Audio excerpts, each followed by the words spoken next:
Students आज हम discuss करने लगे हैं सेकंड ईयर का chapter number 1 functions and limits. आप पढ़ चुके हुए हैं। अब इस क्वांटिटेटिव स्टाइल के अंदर आज हम देखने लगे। हम स्टार्ट इसको करेंगे लिमिट से पढ़ना। इसमें दो टॉपिक्स हैं, बेसिकली फंक्शंस भी हैं, लिमिट भी हैं, लेकिन हम इसको लिमिट से पढ़ना शुरू करेंगे एक्सरसाइज 1.3 1.4 और बाद में फिर हम इसमें फंक्शंस को डिस्कस करेंगे। So let's start limits. आप जानते हैं कि लिमिट्स बेसिकली होती क्या है, ये अप्रॉक्सीमेट वैल्यूज हैं जो फंक्शंस की हम फाइंड आउट करते हैं, अप्रॉक्सीमेट करते हैं, अप्रॉक्सीमेट वैल्यूज फाइंड आउट करते हैं। और यहाँ पर हमने करना क्या है कि तीन तरह से हम लिमिट्स को डिस्कस करते हैं। इसमें फर्स्ट ऑफ ऑल तो आप देखें कि हम अलजेब्राइक फंक्शन जो होंगे उनके ऊपर जाएंगे, लिमिट्स को वहाँ कैलकुलेट करेंगे, उनकी लिमिटिंग वैल्यू कैलकुलेट करेंगे। उसके बाद फिर हम डिस्कस करेंगे ट्रिग्नोमेट्रिक, जो ट्रिग्नोमेट्रिक फंक्शंस वाले क्वेश्चन होंगे हम उन केसेस को डिस्कस करेंगे। फिर इसके बाद थर्ड नंबर के ऊपर हम डिस्कस करने जाएंगे कुछ एक्सपोनेंशियल फॉर्म्स को और एक्सपोनेंशियल केसेस को हम डिस्कस करेंगे। तो लिमिट हमने इस तरीके से कवर करनी होगी। अब लिमिट्स एंड एलिमेंट जो थ्योरम्स आपने पढ़े हुए हैं वो आप खुद उसको गो थ्रू कर सकते हैं। फॉर इंस्टेंस फंक्शन प्लस हो रहे हैं तो उन पर लिमिट को डिस्ट्रीब्यूट कर देते हैं, सब्ट्रैक्ट हो रहे हो तो भी डिस्ट्रीब्यूट कर देते हैं, मल्टीप्लाई हो तो हम अलग अलग लिमिट अप्लाई करते हैं, डिवीजन में भी हम लिमिट को डिस्ट्रीब्यूट करते हैं, बशर्ते ये कि डिनोमिनेटर वाले फंक्शन की लिमिट जो है वो एग्जिस्ट कर रही हो। तो ये कुछ बेसिक थ्योरम्स हैं, लिमिट के रूल्स हैं, आपको पता है, तो इनको आप अपने तौर पे खुद से रिवाइज कर लें। अब हम जा रहे हैं अपने मेन उसके ऊपर, पॉइंट के ऊपर। तो हम इसको क्वेश्चन से स्टार्ट करने लगे। जैसे आप देखें, we are having limit x goes to 2 और फंक्शन है 2x³ - 1 ओवर x + 1 = 2। तो अभी मैंने आपको क्या कहा कि सबसे पहले आपने इसको सब्स्टिट्यूट करना है। लिमिट जो x गोज टू 2 है इसको सब्स्टिट्यूट करें, ये सबसे पहला काम आपका होगा।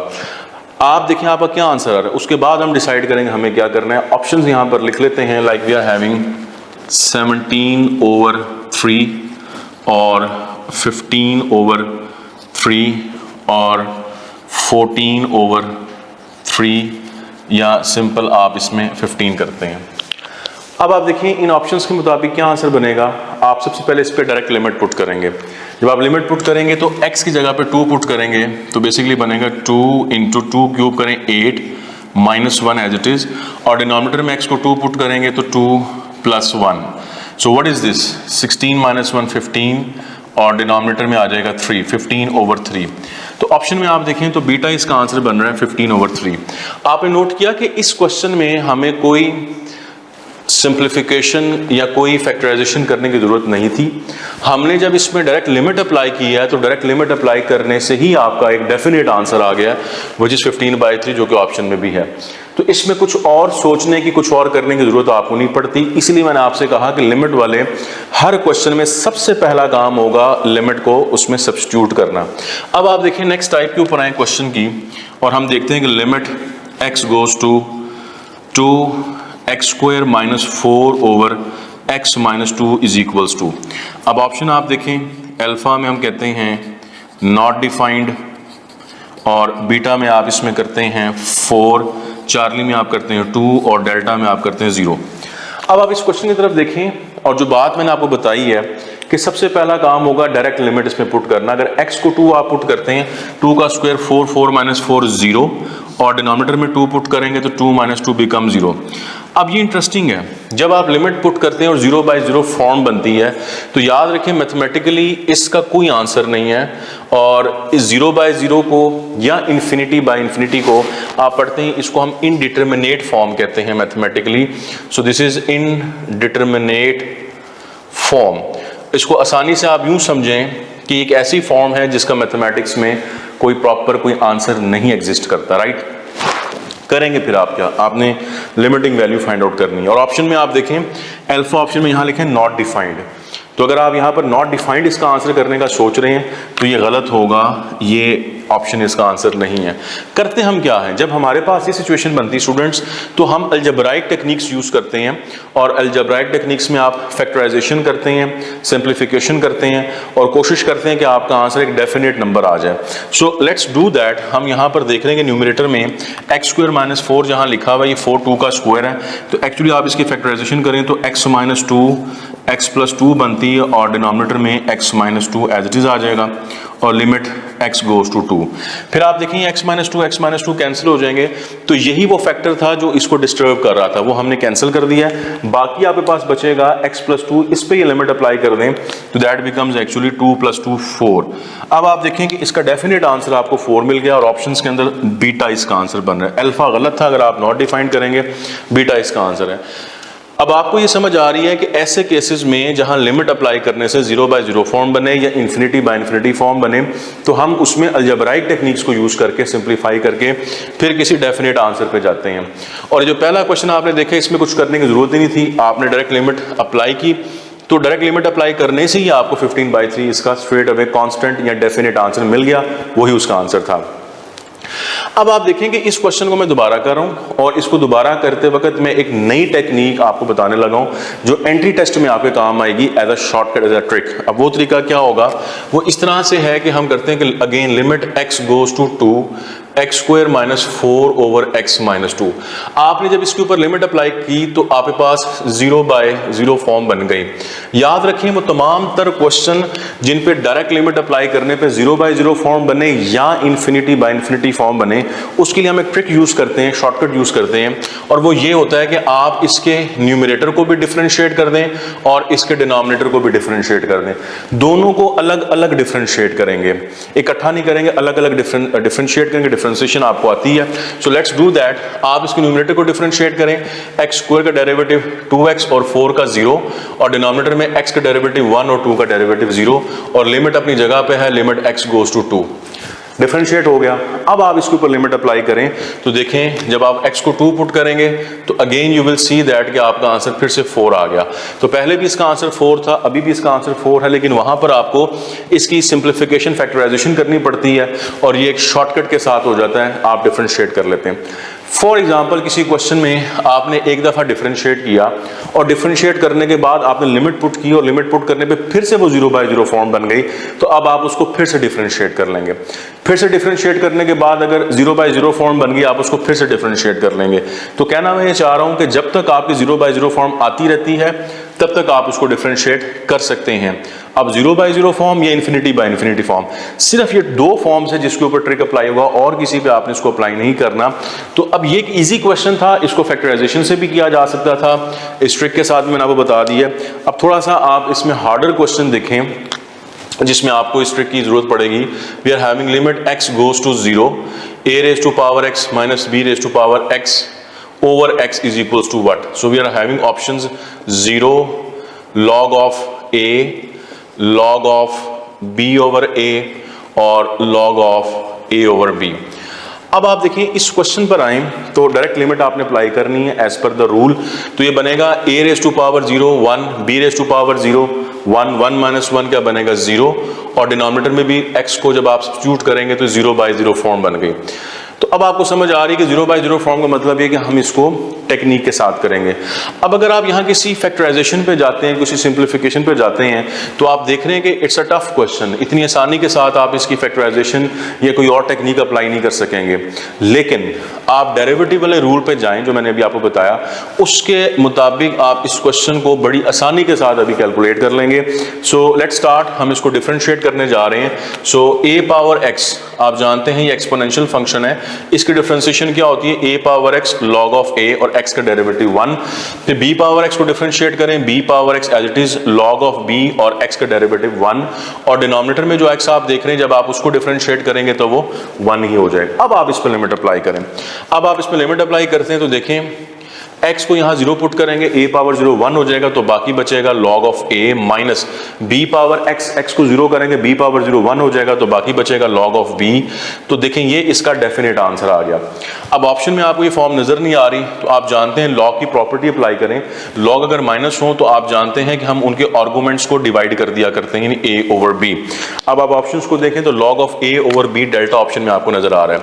तो बताना आपको चाह रहा हूं कि ये ट्रिकी टाइप ऑफ क्वेश्चन है, ऐसा क्वेश्चन या इससे मिलते जुलते क्वेश्चन जब आपको एंटी टेस्ट में नजर आते हैं और फॉर्म 0 बाय 0 बने या इन्फिनिटी बाय इन्फिनिटी फॉर्म बने, तो इस ट्रिक के साथ बड़ी आसानी से आप डिफरेंशिएट करके अपने आंसर को फाइंड आउट कर सकते हैं। तो आपने प्रैक्टिस ये करनी है कि आपने सारे क्वेश्चन जो हैं इस ट्रिक के साथ प्रैक्टिस करने हैं। आपकी 1.3 एक्सरसाइज है, उसका क्वेश्चन नंबर 2 है। 2 के सारे पार्ट्स आप करें, वो सब के सब अलजेब्राइक हैं, उन सब के ऊपर आपने डायरेक्ट लिमिट अप्लाई करनी है, वो सब के सब 0 बाय 0 बनते हैं। तो उन सब को अब आपने डिफरेंशिएशन की हेल्प से इस ट्रिक के साथ सॉल्व करके प्रैक्टिस करनी है। एक और फॉर्म, आप एक और क्वेश्चन देखें, like we are having limit x goes to 2 square root x minus square root 2 over x minus 2। अब ऐसा क्वेश्चन आपको बुक पे भी मिलता है। So let's see the option we are having 2 square root और 1 over 2 स्क्वायर रूट, और you can say 1 over 2 into 2 square root और 2। अब आप देखिए इस पे फिर से डायरेक्ट लिमिट अप्लाई करें, यहाँ 2 पुट करेंगे तो ये बन जाएगा 0, और इसके डिनोमिनेटर में 2 पुट करेंगे फिर से बन जाएगा 0। तो हर दफा मैं आपको लिमिट पुट करके कंफर्म करके दे रहा हूं कि 0 बाय 0 फॉर्म बन रही है, आपने भी इसको देखना है। अब हम क्या करने जा रहे हैं, हम इसको डिफरेंशिएट कर लेते हैं एज पर द ट्रिक। तो ये x स्क्वायर रूट डिफरेंशिएशन आप जानते हैं क्या होती है, ये होती है 1 over 2x square root power rule से। इसकी डिफरेंशिएशन 0 हो जाएगी, x की 1 हो जाएगी, 2 की भी 0 हो जाएगी, तो बाकी यहाँ मेरे पास लिमिट आ गई x गोज टू 2। तो आप देखिए सिंपली आपको इसका आंसर मिलता है। अब आप इस पर लिमिट अप्लाई कर दें तो दिस इज 1 over 2x की जगह 2 पुट करेंगे तो ये फॉर्म बनेगी। ऑप्शंस में आप देखें तो चार्ली इसका आंसर बनता है। फिर आप देखिए you are having the question like limit x goes to 2x raise to power 5 minus 32 over x minus 2 is equals to। Again आप इस पर लिमिट अप्लाई करें तो आप देखेंगे कि ये बनेगा 0 और डिनोमिनेटर में भी क्या बनेगा 0। तो फिर से आप ये ट्रिक अप्लाई कर सकते हैं। ऑप्शंस पर आ जाएं, वी आर हैविंग लाइक 80, 16, 10 और नन ऑफ दीज। तो आप क्या करने जा रहे हैं, क्योंकि 0 बाय 0 फॉर्म है, फिर से वो डिफरेंशिएट कर लेंगे। न्यूमरेटर में derivative x raise to power 5 का डेरिवेटिव 5x4 और लिमिट x गोज टू 2 और बाकी सब के डेरिवेटिव 1 या 0 के खत्म हो जाएंगे। अब आप इस पर लिमिट अप्लाई कर देंगे 5, 2 यहाँ पुट करेंगे 16 and 16 into 5 becomes 80 actually. So options में आप देखेंगे अल्फा इसका आंसर बनता है। तो स्टूडेंट्स इस तरीके से आप इस तरह के जितने भी क्वेश्चन हैं जो मैंने आपको पहले एडवाइस भी किए हैं उनको आपने करना है। जितने भी रूल्स हैं, जितने भी फार्मूलाएं हैं, वो सारे आपके इससे हो जाते हैं। जैसे आप एक फार्मूला यहाँ पर पढ़ते होते हैं, एक थ्योरम है, that is limit x goes to a x power n minus a power n over x power m minus a power m is equal to. ये बड़ा फेमस और इंपॉर्टेंट थ्योरम है एफएससी के अंदर। अब आप देखें कि अगर ये एंटी टेस्ट में आपको आ जाए तो ऑप्शंस में n over m a raise to power n minus m और m over n a raise to power m minus n, और you can say n over m a raise to power m minus n, और delta option में आप कह सकते हैं m over n a raise to power n minus 1। अब आप देखेंगे इसमें अब वो थ्योरम पूरा प्रूफ तो आपने यहाँ करना नहीं है, तो आप फिर से ये काम करेंगे जब इस पर डायरेक्ट लिमिट अप्लाई करते हैं तो a raise to power n minus a raise to power n again 0 और डिनोमिनेटर में a raise to power m minus a raise to power m again 0, फिर से वही फॉर्म बन गई। डिफरेंशिएट कर लेते हैं। जब आप डिफरेंशिएट करेंगे तो x raise to power n का डेरिवेटिव आपने पढ़ा हुआ डिफरेंशिएशन में पावर रूल के साथ n x raise to power n minus 1, ये कांस्टेंट है, इसका डेरिवेटिव 0। अब आप इस x को डिफरेंशिएट करेंगे तो m x raise to power m minus 1 और इसका भी डेरिवेटिव 0, ये कांस्टेंट। अब आप इस पर लिमिट अप्लाई कर दें तो लिमिट अप्लाई करने से आप देखेंगे इसमें कि n और m तो कांस्टेंट हैं, ये वैसे ही आ जाएंगे। x की जगह पर आप क्या लिखेंगे a। जब आप a लिखेंगे तो a raise to power n minus 1 और ये भी a है, इसको ऊपर जाके शिफ्ट कर लें, सिंप्लीफाई कर लें तो पावर सब्ट्रैक्ट हो जाएंगी माइनस m और प्लस 1। तो ओवरऑल जब आप इसको सिंप्लीफाई करेंगे तो बनेगा n over m a raise to power, ये 1 और 1 कैंसिल हो जाएंगे, n माइनस m। अब आप ऑप्शंस के ऊपर आ जाए तो ऑप्शन में आप देखें अल्फा इसका आंसर बन रहा है। ये असल में फॉर्मूला है, इसको आप एज अ फॉर्मूला भी याद कर सकते हैं और इस ट्रिक से भी कर सकते हैं। सो सिचुएशन ये बन गई कि हमने लिमिट के अंदर जो अलजेब्राइक फंक्शन वाला काम था वो हमने कंप्लीट किया। प्रैक्टिस अब आपने कर लेनी है। सेकंड क्वेश्चन 1.3 का मैं बार बार आपको बता रहा हूँ, उसके जितने भी पार्ट्स हैं वो आप लोगों ने कर लेने। अब हम शिफ्ट करते हैं ट्रिग्नोमेट्रिक फंक्शंस की तरफ, जो कि मैंने आपको इसका सेकंड पॉइंट बताया हुआ है। कि हम अलजबराई के बाद ट्रिग्नोमेट्री को डिस्कस करेंगे। आपने देखेंगे लिमिट के अंदर ट्रिग्नोमेट्री के ऊपर सिर्फ एक ही फॉर्मूला पड़ा हुआ है, बहुत सारे नहीं है। और वो सिंपल सा फॉर्मूला अगर आप रिकॉल करें ट्रिग्नोमेट्री के केस के अंदर, that was limit x goes to 0 sine x over x is equals to 1। ये मेन फॉर्मूला है। अब आपने कभी ये देखा कि अगर आप इस पे डायरेक्ट लिमिट अप्लाई करें तो डायरेक्ट लिमिट अप्लाई करने पे x को 0 करेंगे, साइन 0 क्या होता है 0, और डिनोमिनेटर में भी x 0। तो आपने गौर किया कि डायरेक्ट लिमिट अप्लाई करने से इस फॉर्मूले की भी जो फॉर्म है वो 0/0 फॉर्म ही बनती है, लेकिन हमने इसको प्रूफ किया हुआ है और प्रूफ करके हम इसको 1 कहते हैं। अब इसकी लिमिटेशंस क्या है? लिमिटेशन ये है, एक तो ये जो एंगल आप यहां पर देख रहे हैं x, इसकी मेजरमेंट हम लेते हैं रेडियंस के अंदर। अगर कभी ये आपको डिग्री में नजर आ जाए तो डिग्री को आप कन्वर्ट करेंगे पहले रेडियन में और फिर बाद में इसको सॉल्व कर लेंगे। और डिग्री को रेडियन में कन्वर्ट करने का तरीका आप जानते हैं, फर्स्ट ईयर में पढ़ा हुआ है आपने, π/180 से मल्टीप्लाई करके। दूसरी इसकी लिमिटेशन क्या थी? वो ये है कि जो एंगल यहाँ लिखा हुआ है, लाइक x यहाँ लिखा हुआ है, डिनोमिनेटर में जो टर्म है वो इस x के साथ सेम होनी चाहिए। अगर ये डिफरेंट हो तो फिर हम कुछ मल्टीप्लाई डिवाइड करके इनको सेम बनाते हैं, ये दूसरी बात है। और तीसरी बात इसमें इंपॉर्टेंट ये है कि डायरेक्ट लिमिट अप्लाई करने से 0/0 फॉर्म बननी चाहिए। This is very important. आमतौर पर शायद आप ये 0/0 फॉर्म को एफएससी में इतना फोकस नहीं कर रहे होते, आप सिर्फ ये देख रहे होते हैं कि ये दोनों टर्म सेम होने चाहिए और एंगल रेडियंस में होना चाहिए। तीसरी बात बड़ी इंपॉर्टेंट है कि डायरेक्ट लिमिट अप्लाई करने पे 0/0 फॉर्म भी बननी चाहिए। फिर जाके आप इसको किसके इक्वल करते हैं? 1 के इक्वल करते हैं, राइट। अब आप देखें कि क्योंकि इसकी भी लिमिट अप्लाई करने पे 0/0 फॉर्म बन रही है, तो इससे हमें समझ में ये आता है कि फिर ये जो ट्रिक अभी आपने पढ़ा डिफरेंशिएशन वाला, वो आप इन्हीं के ऊपर भी अप्लाई कर सकते हैं। तो ट्रिग्नोमेट्री के जितने भी क्वेश्चंस आप देखते हैं, क्वेश्चन नंबर 3 है आपकी 1.3 के अंदर ट्रिग्नोमेट्री के सारे दिए हुए हैं, उन सारे क्वेश्चंस को भी स्टूडेंट्स आप ट्रिग्नोमेट्री की जो टेक्निक्स हैं, फार्मूलाएं हैं, आइडेंटिटीज यूज करके सॉल्व करते हैं। अब आप एंटी टेस्ट में वो ना भी करें तो कोई मसला नहीं है, आप सिंपल डिफरेंशिएशन के साथ ये ट्रिग्नोमेट्री वाले सारे क्वेश्चंस भी करेंगे। Let's try some of the questions. Like we are having, इसका एक फेमस केस है, आप करते होते हैं limit x goes to 0 sine ax over sine bx। ये बुक पे क्वेश्चन भी आपने किया हुआ है। और we are having the options like 1 a over b over a और ab। अब आप देखिए इस पे डायरेक्ट लिमिट अप्लाई करें, मैं बार बार आपको बता रहा हूं, जब आप डायरेक्ट लिमिट अप्लाई करेंगे तो न्यूमरेटर में भी 0 हो जाएगा और डिनोमिनेटर में भी 0 हो जाएगा, 0/0 फॉर्म बनेंगे। तो अब हम क्या कर सकते हैं, इसको डिफरेंशिएट कर सकते हैं। अब साइन ax का डेरिवेटिव लेंगे तो बनेगा cos ax, एंगल ax का डेरिवेटिव a, साइन bx का डेरिवेटिव cos bx और एंगल bx का b, और फिर लिमिट अप्लाई कर दें तो बिल्कुल ठीक है, आपका आंसर आ जाएगा। एक और आसान तरीका है जो इस क्वेश्चन के लिए आप स्पेसिफिकली याद रख सकते हैं कि अगर ये वाली फॉर्म बनी हो तो इस फॉर्म में आप याद रखें न्यूमरेटर में जो x का कॉफिशिएंट है और डिनोमिनेटर में साइन लिखा हुआ है, इसके एंगल में जो x का कॉफिशिएंट है, अगर आप डायरेक्ट इनकी रेशो ले लें तो ये बनता है a ओवर b और यही इसका आंसर है। तो ऐसे क्वेश्चन में आप स्ट्रेट अवे इसको डिफरेंशिएट किए बगैर भी डायरेक्टली इसका आंसर बता सकते हैं।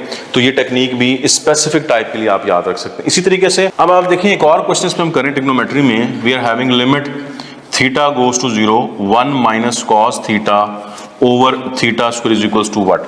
So let's see the option we are having 1 or you can say 1/2, 0 और simply 2। सबसे पहला काम क्या है, डायरेक्ट लिमिट अप्लाई करना है। डायरेक्ट लिमिट अप्लाई करेंगे cos 0 क्या होता है 1 1 माइनस 1 0 और डिनोमिनेटर में भी आप देखें 0 आ रहा है। अब हम इसे डिफरेंशिएशन कर सकते हैं। आप इसमें डिफरेंशिएशन करेंगे तो न्यूमरेटर में माइनस कॉस थीटा का डेरिवेटिव साइन थीटा और डिनोमिनेटर में थीटा स्क्वायर का डेरिवेटिव 2 थीटा और लिमिट थीटा गोज टू 0। अब इंटरेस्टिंग इस क्वेश्चन में ये है कि जब आप लिमिट पुट करेंगे साइन 0 0 और नीचे भी 0 आ जाएगा, ये फिर 0/0 फॉर्म बनती है दूसरी दफा। तो यही बात मैं पहले भी आपको समझा रहा था कि अगर दूसरी मरतबा भी 0/0 फॉर्म बने, आप इसको फिर डिफरेंशिएट कर लें। मैं इसको अगेन डिफरेंशिएट करने लगा हूँ। साइन थीटा का डेरिवेटिव आप जानते हैं दैट इज कॉस थीटा और डिनोमिनेटर में 2 थीटा का डेरिवेटिव 2। अब आप इस पर लिमिट अप्लाई करें तो 0 पुट करके कॉस 0 क्या होता है 1 और डिनोमिनेटर में 2 जो है वो इसका कांस्टेंट है। तो अब आप देखें कि 2 दफा डिफरेंशिएट करना पड़ा इस क्वेश्चन में और फाइनली हमारे पास जो आंसर है वो 1/2 है। हमने इस क्वेश्चन में कोई ट्रिग्नोमेट्री की identity, half angle, double angle या कुछ भी हमने यूज नहीं किया, हमने स्ट्रेट अवे इसको डिफरेंशिएट किया और डिफरेंशिएशन से हमें इसका आंसर मिल गया। फिर आप देखें कि इसमें एक और फॉर्म प्रैक्टिस के लिए हम डिस्कस कर लेते हैं, जो कि बुक पे आपको क्वेश्चन भी दिया हुआ है, और वो इस तरह से है कि limit theta goes to 0 1 minus cos p theta over 1 minus cos q theta is equals to. अब आप इस क्वेश्चन को पहले भी किया हुआ है, कंप्लीटली सॉल्व किया हुआ है, हम ऑप्शंस देखने लगे हैं। We are having P square over Q square or P over Q square over P square or Q over P. आप डायरेक्ट लिमिट अप्लाई करें तो जब यहाँ 0 पुट करेंगे cos 0 1 होता है, 1 माइनस 1 0 और डिनोमिनेटर में भी 0 बाय आप डिफरेंशिएट कर सकते हैं।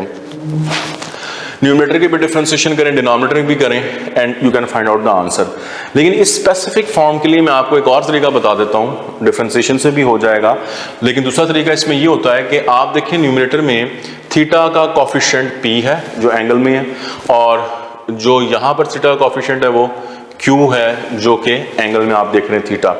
अब आपने करना ये कि इन कोफिशिएंट्स की स्क्वायर कर लें और स्क्वायर की फिर आप रेशो ले लें, तो ओवरऑल ये क्या बनेगा, P square over Q square, तो अल्फा डायरेक्ट इसका आंसर आ जाएगा। अभी सिर्फ इस स्पेसिफिक टाइप ऑफ क्वेश्चन के लिए बता रहा हूं, जिससे पहले मैंने आपको इस स्पेसिफिक टाइप ऑफ क्वेश्चन के लिए बताया था, क्योंकि सम टाइम हम ऐसे क्वेश्चन देख लेते हैं वो आपसे कहे limit t goes to 0 1 minus cos 4t over 1 minus cos 5t is equals to. अब आप इसमें ऑप्शंस में 4/5 करते हैं, 16/25 करते हैं, 25/16 कर लेते हैं, या 5/4 कर लेते हैं।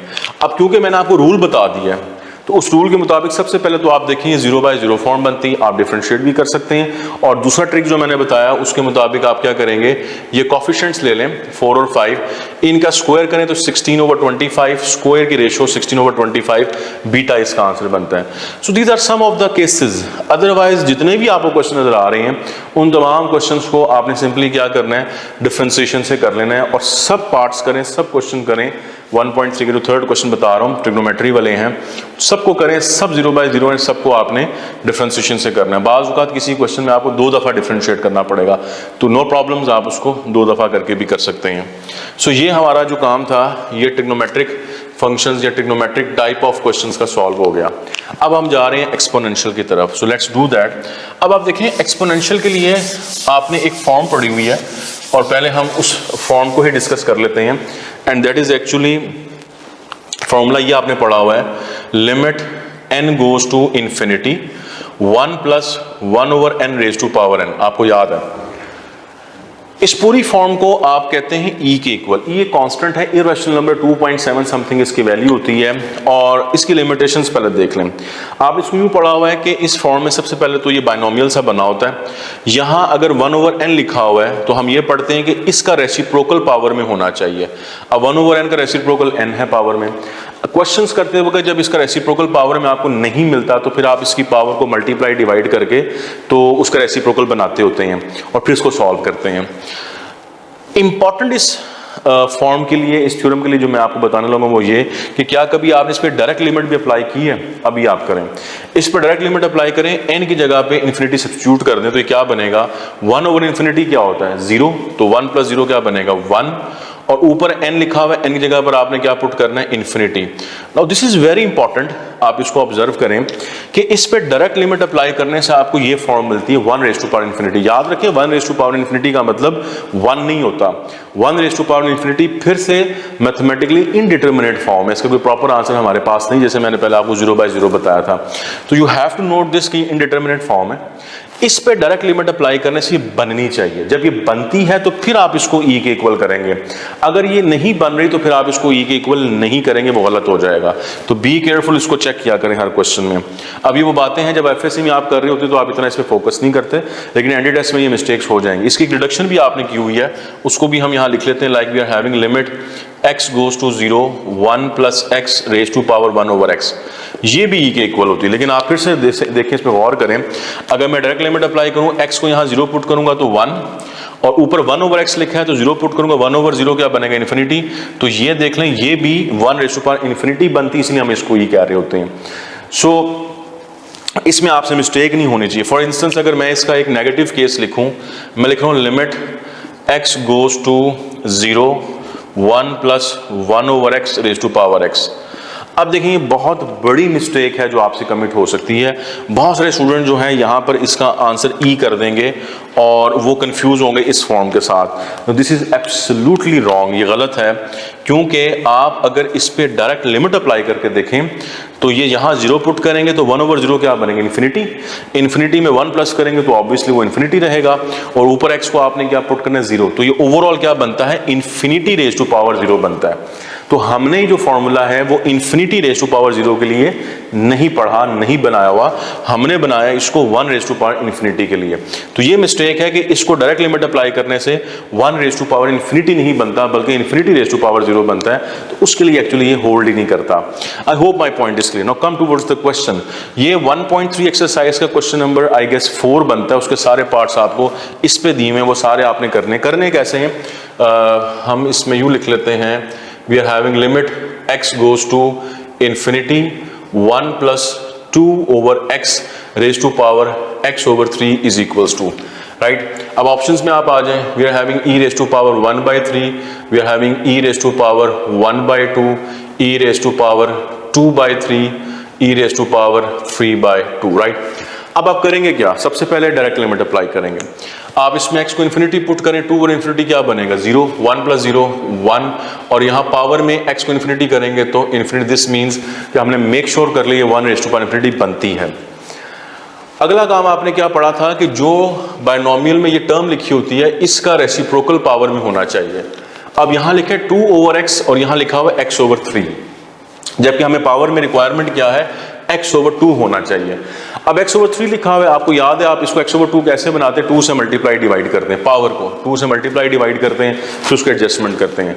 यहाँ हम ये काम नहीं करेंगे, यहाँ हम इसको ट्रिक के साथ करेंगे। अब वो ट्रिक आप समझिए, वो ट्रिक क्या होता है, उसमें आपने करना ये है कि इस टर्म को और इस पावर को दोनों को आपस में मल्टीप्लाई कर दें, इसको और इसको मल्टीप्लाई कर दें, तो ये क्या बनेगा, 2 over x multiplied by the power x over 3। इन दोनों को मल्टीप्लाई कर दें। मल्टीप्लाई करने के बाद जो कुछ भी बनता है उसको आपने e की पावर बना लेना है, तो ये आपका आंसर आ जाएगा। क्योंकि x और x यहां से कैंसिल हो जाएंगे तो बाकी बचेगा e raise to power 2 by 3। तो ऑप्शन में आप देखें 4 लिए आपका आंसर बन रहा है। तो इस तरह के क्वेश्चन को आपने इस तरीके से हैंडल करना है तो बड़ी आसानी के साथ आपके हो जाएंगे। गलती सिर्फ ये नहीं आपने करनी, डायरेक्ट लिमिट पहले पुट करनी है और इसको कंफर्म करना है। एक और इसमें क्वेश्चन देख लेते हैं प्रैक्टिस के लिए। We are having limit n goes to 0 1 plus 2n raised to power 1 over 5n suppose करें आप। तो अगेन मैं आपको फिर से यही बात करूंगा कि इसके ऊपर पहले डायरेक्ट लिमिट अप्लाई करें और डायरेक्ट लिमिट अप्लाई करने के बाद फिर आप देखें कि आपको क्या फॉर्म मिलती है। Like we are having e raise to power 5 और e raise to power 2 over 5, e raise to power 2 और e raise to power 5 over 2। अब आप डायरेक्ट लिमिट अप्लाई करते हैं तो n की जगह 0 पुट करेंगे, ये 1 प्लस 0 1 हो जाएगा, और यहाँ n को 0 पुट करेंगे तो 1 ओवर 0 इन्फिनिटी। तो again we can see we are having 1 raise to power infinity. अब ट्रिक के साथ करेंगे तो क्या करना है, पहले इन दोनों को मल्टीप्लाई करना है, तो ये 2n multiplied by 1 over 5n हो जाएगा, और जो कुछ भी बनेगा मैंने आपसे कहा था आपने उसको e की पावर बना लेना है। सो n और n कैंसिल हो जाएंगे, we will have e raise to power 2 over 5 as it's answer and the option is beta once again. तो स्टूडेंट्स अब आपने ये वाला जो केस है वो इस पैटर्न के ऊपर प्रिपेयर कर लेना है, प्रैक्टिस कर लें और ये आपके इंपॉर्टेंट क्वेश्चन बनेंगे। तो यहाँ पर हमने क्या किया, यहाँ पर वो जो थर्ड पॉइंट था एक्सपोनेंशियल वाला वो भी मैंने आपके साथ डिस्कस कर लिया है। अब इसके बाद एक और स्पेशल केस है जिसको मैं डिस्कस कर लेता हूँ, जो कि प्रॉब्ली लिमिट के अंदर हमारा आखिरी केस होगा, और वो केस वो है कि जब limit x goes to infinity होगा, इन्फिनिटी। अभी तक हमने कोई क्वेश्चन ऐसा नहीं किया जिसमें limit x goes to infinity हमने किया हो, मास वाई इन फॉर्म्स के लिए, लेकिन ये स्पेसिफिक फॉर्म्स थी। हम अब डिफरेंट फॉर्म के ऊपर करने लगे हैं। लाइक क्वेश्चन पहले आप देखें, we are having limit x goes to infinity 2x square minus 5x plus 1 over 3x square plus 2x minus 1 equals to. अब आपने इसको सॉल्व करना है। ऑप्शंस देख लेते हैं। वी आर हैविंग 2/3, 5/2, 1 और अनडिफाइंड। सबसे पहले आप देखें हमेशा की तरह इस पर डायरेक्ट लिमिट अप्लाई करेंगे तो x की जगह पे इन्फिनिटी आ जाएगा, नीचे भी इन्फिनिटी आ जाएगा।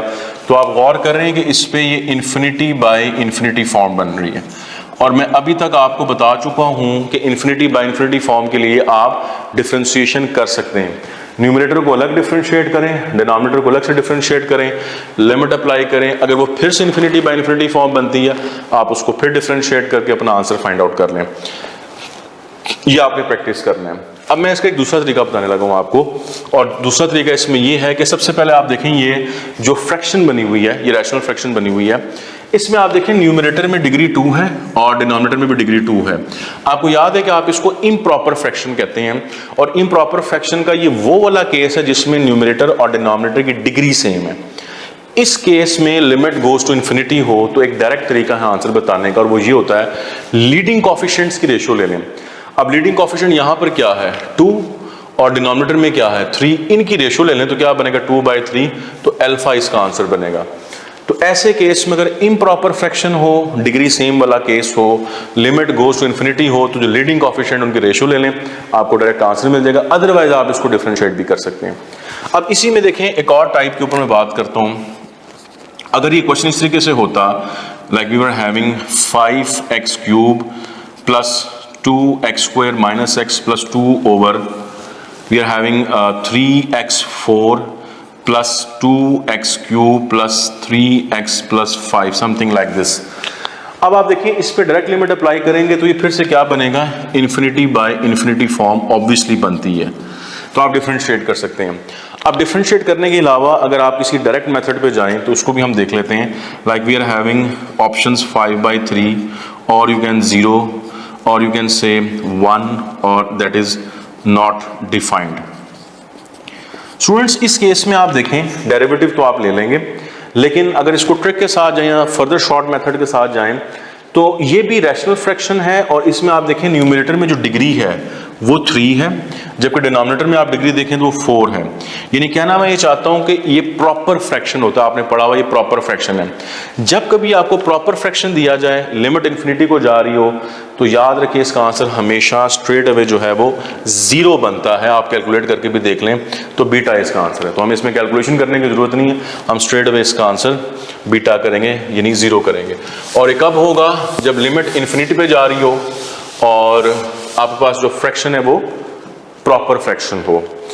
नेक्स्ट एंड लास्ट केस इसका आप देख लें, इसको भी हम डिस्कस कर लेते हैं। Limit x goes to infinity we are having 2x⁵ minus 4x⁴ plus 2x³ minus x² plus 1 divided by let's say we see 3x4 plus x³ minus 2x² plus 2।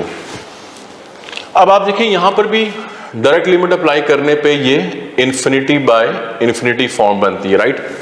So differentiate तो आप कर ही लेंगे, लेकिन अगर आप डायरेक्ट उस पर जाते हैं so let's see the option we are having 2/3 और 4 और -1 और इन्फिनिटी। अब आप इसको देखें, ये रैशनल फ्रैक्शन है और ये भी इम्प्रॉपर फ्रैक्शन है।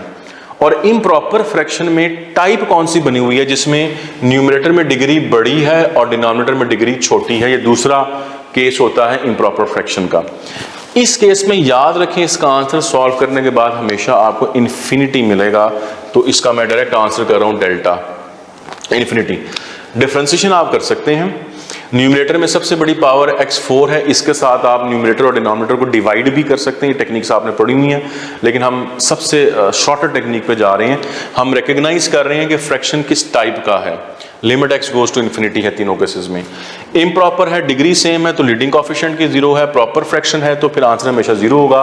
और अगर इम्प्रॉपर फ्रैक्शन है, न्यूमरेटर में डिग्री बड़ी डिनोमिनेटर में छोटी है, तो उस केस में आंसर हमेशा इन्फिनिटी होगा।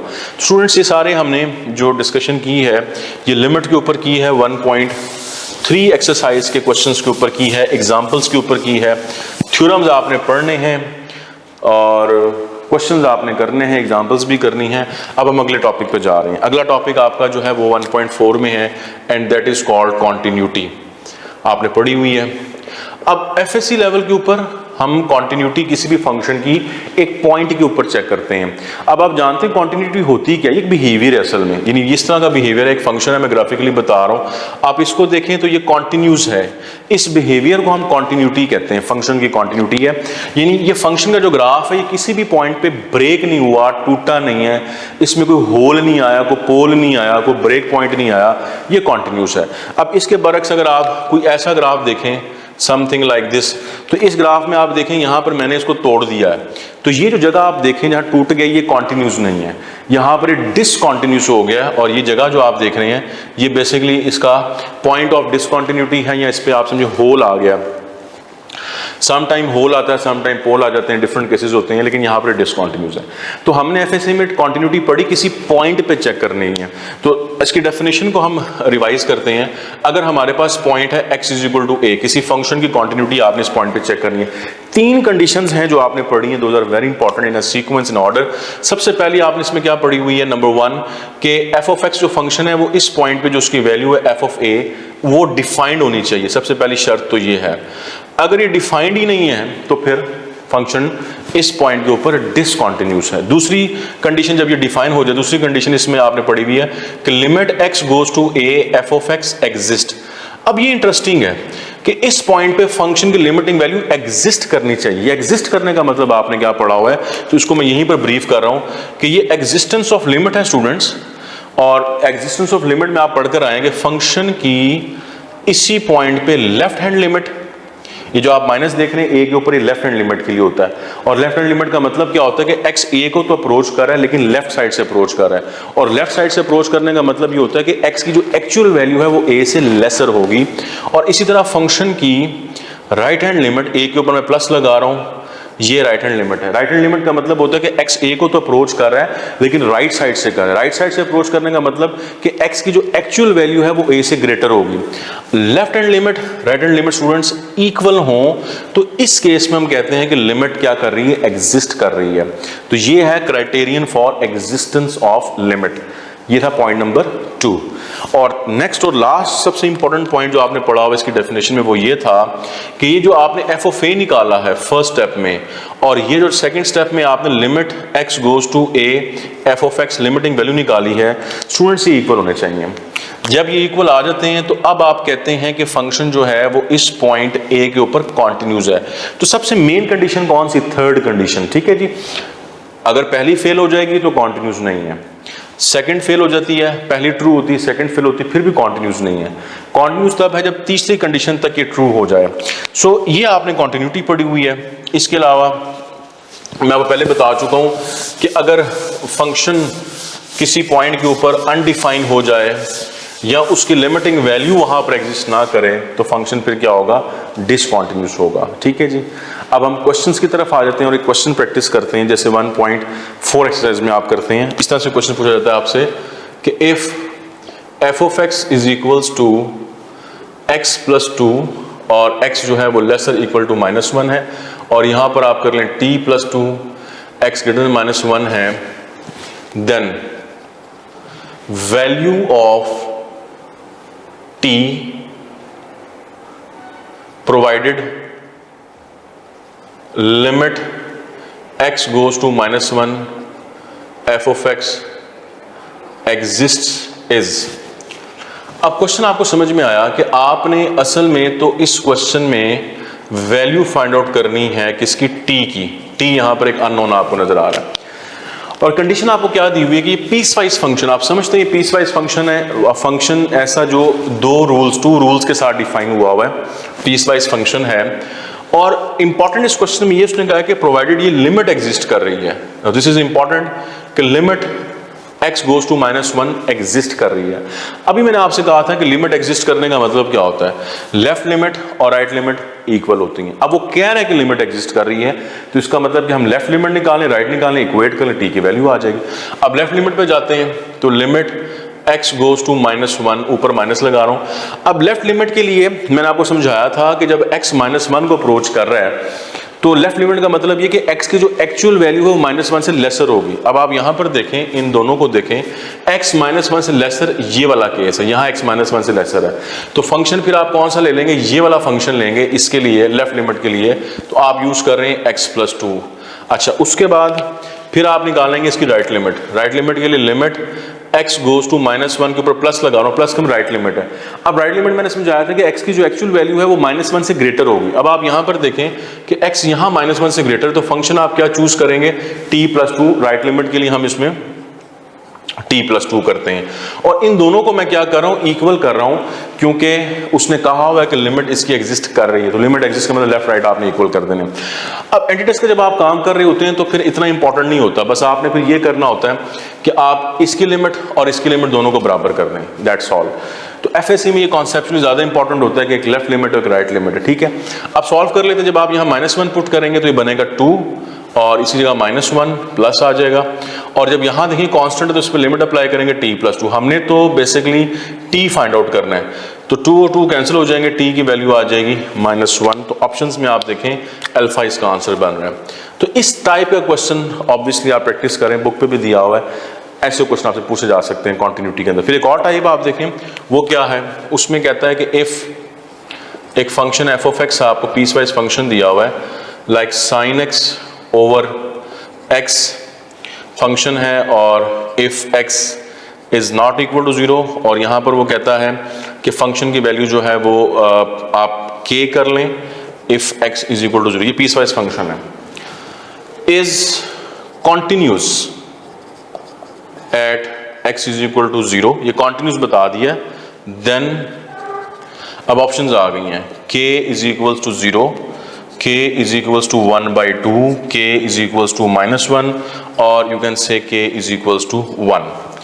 अब क्वेश्चन आपको समझ में आ गया कि ये पीस वाइज फंक्शन कॉन्टिन्यूस है एट x इक्वल टू 0, तो फिर आप k की वैल्यू निकालें। अब कॉन्टिन्यूटी का मतलब वहां लिखा हुआ आपने पढ़ा है, कॉन्टिन्यूटी के मुताबिक आप क्या लिखेंगे, इसको आप लिखेंगे f(0), यानी ये वाला पॉइंट f(a) था, और यहां पॉइंट हमने क्या लिया हुआ है 0, और limit x goes to 0 f(x), ये दोनों फिर आपस में क्या होंगे, इक्वल, क्योंकि कॉन्टिन्यूस कहा हुआ उसने 0 के ऊपर, हम इसको यूज करेंगे। अब इसको आप यूज करें तो f(0), फंक्शन की वैल्यू 0 पर, जब x 0 है तो फंक्शन उसने क्या बताया स्टूडेंट्स आपको, k, इसकी जगह पर हम k लिख रहे हैं, और यहां पर आप देखें limit x goes to 0, function आप कौन सा लेंगे, x गोज टू 0 का मतलब क्या होता है कि x 0 को अप्रोच कर रहा है, 0 की इक्वल नहीं है, 0 को अप्रोच कर रहा है, तो जब x 0 की इक्वल नहीं है तो फंक्शन क्या है, sin x ओवर x। अभी आपने पढ़ा कि limit x goes to 0 sin x over x किसके इक्वल होता है, 1 के, तो इसका मतलब k की वैल्यू फिर आपको 1 मिलेगी, ऑप्शन में डेल्टा इसका आंसर है। तो इस तरह के स्टूडेंट्स आप कॉन्टिन्यूटी में कुछ क्वेश्चंस आपको दिए हुए एक्सरसाइज 1.4 में, उनको आप गो थ्रू करें, प्रैक्टिस करें, तो कॉन्टिन्यूटी आपकी इसमें से कवर होती है। इसके अलावा लेफ्ट लिमिट फाइंड आउट करना, राइट लिमिट फाइंड आउट करना, ये भी मैंने आपको रिवाइज करवा दिया है। इस केस के अंदर इन क्वेश्चंस में लेफ्ट और राइट लिमिट भी आप जो है कर सकते हैं। इसके अलावा किसी क्वेश्चन में वो आपसे कहते हैं जी पॉइंट ऑफ डिसकंटिन्यूटी बता दें या ब्रेक पॉइंट बता दें, तो वो सिंपली आप बता सकते हैं। जैसे आप इस क्वेश्चन में देख सकते हैं कि the point of discontinuity in f(x) is equals to x square minus 9 over x minus 3 is। अब आपने इस फंक्शन में पॉइंट ऑफ डिसकंटिन्यूटी बताना है। So let's see the option we are having, x is equals to 9, x is equals to 3, x is equals to 0 और none of these, right? अभी मैंने आपको क्या बताया कि पॉइंट ऑफ डिसकंटिन्यूटी पॉसिबली आपको कहां मिलेगा, जहां फंक्शन अनडिफाइन होगा, तो उस पॉइंट पे आपको डिसकंटिन्यूटी मिल जाएगी। अब आप क्लियरली यहां पर देख सकते हैं इस फंक्शन को कि इसके डिनोमिनेटर में आप 3 नहीं पुट कर सकते, x को उसके डोमेन में नहीं आता। अगर आप यहां 3 पुट करेंगे तो 0 हो जाएगा, समथिंग ओवर 0 क्या हो जाएगा, अनडिफाइन हो जाएगा, तो फिर ये इसका डिसकंटिन्यूटी बनती है। तो इसका मतलब ये हुआ कि ऑप्शन अगर आप देखें तो बीटा इसका आंसर बनेगा, x3 पुट करने पर ये इन्फिनिटी वाली तरफ जाता है, अनडिफाइन होता है, यही इसका पॉइंट ऑफ डिसकंटिन्यूटी है।